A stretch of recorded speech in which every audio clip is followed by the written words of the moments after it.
Hi y'all, welcome back to my channel. Coming from my car again, alone in the quiet. My friend Shalise over at Sodbuster Living reminded me, or gave me a video idea that I was like, I can do that really quickly in my car. I will do that one like right away. And it was on the Gatekeeper challenge. I think that's what she's referencing.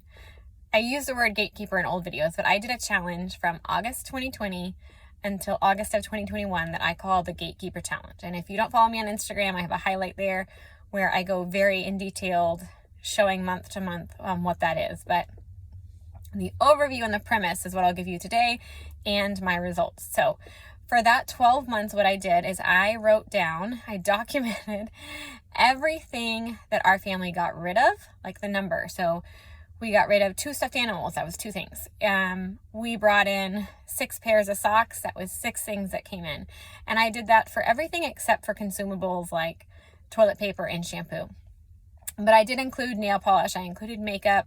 And if I got rid of, I didn't. But if we got rid of like a bin of Legos, that was one thing. It wasn't like 500 pieces, right? It wasn't like that detailed. I love statistics, but I always like to know those details. So I'm giving you all that information. Anyways, for that year, I kept track of those things. And the purpose in doing that was I felt like, one, I wanted the data on my family. So it was not a challenge to get rid of more or consume less. It was literally, I just wanted the information on what a minimal family, how much we consume and how much comes in and the outgo of our family in any given year. So I did not try to do less or more.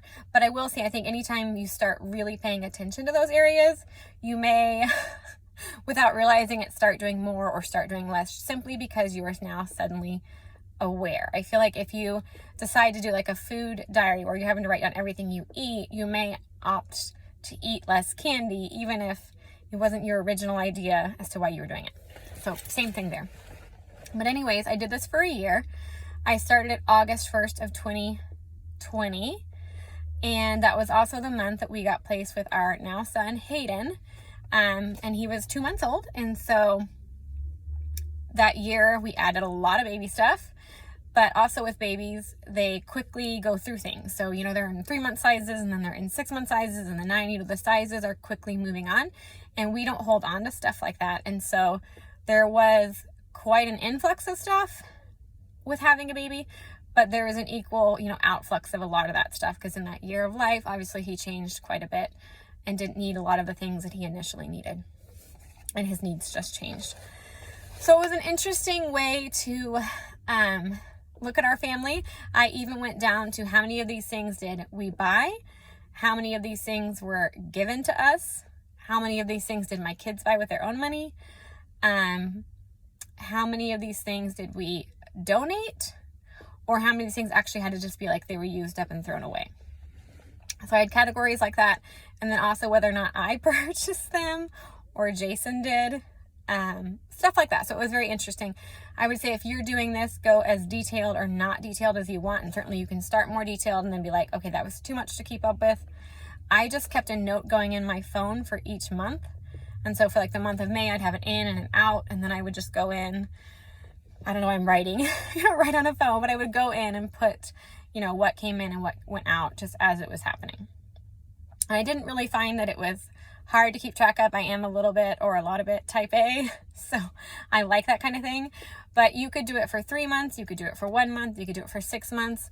I think 12 months is just great because you get the most information for all of the seasons. I mean, like in September when homeschooling is starting and everybody's getting their new curriculum, it's going to be a big month. At the same time, in May when we finish school and all those books are now finished and done and used, so we're not using them again, they're going away. So that's going to have a lot of out. Christmas, times like that. It was very interesting to see. It was very eye-opening to see how many things were actually given and not purchased via birthdays, or just people saw something and they thought of you and they got it, or yard sales that you got stuff a good deal. All of those things. So I'm going to tell you my numbers. I will say before you ever, and this doesn't just apply to like the Gatekeeper challenge, but before you ever are surprised by somebody else's numbers, check if you actually know your own. Because I think it can be very easy to be like, wow, that person spends a lot of money or has a lot of debt or whatever, when you have no idea what your number is. But when you really have your own idea, it's a little bit sobering maybe to be like, oh, well, I don't know.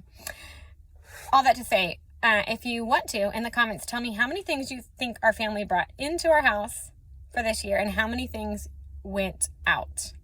And we were minimal to begin with, right? Like nothing has changed since I was on YouTube last with minimalism for us. I will show you areas at some point. I'll do a video on areas. We have more things now, I think, and some that are less. Anyways, drum roll, please. In that year, we brought in 748 things into our house that were not like toilet paper and shampoo, like actual things. In that year, we got rid of the things that went out, 791 things. So if I'm doing my math correctly, that is a difference of 43 things. So we were 43 things less.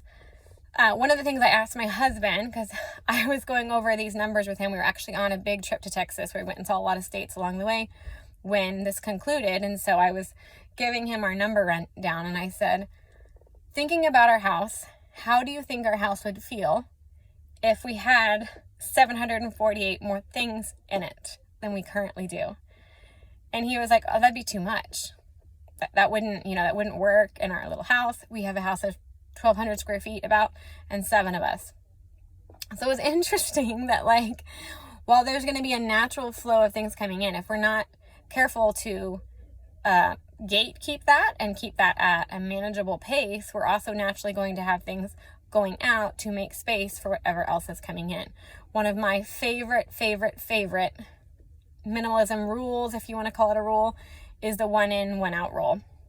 Where if I'm getting a new top, is there a top I'm getting rid of? Or if we're bringing in more toys, are there toys that are leaving? If we're adding a kitchen appliance, gadget, is there one that we're not using anymore? And it's not the idea that you're forever consuming and replacing and always wanting more, but there are going to be times when even if you're very content, something new is going to come in. When we added Hayden to our family, I had to think how we were going to fit another person in our house, in our little 3-bedroom house. So how is that going to work? What was there going to be less of in the living room to make room for some baby gear?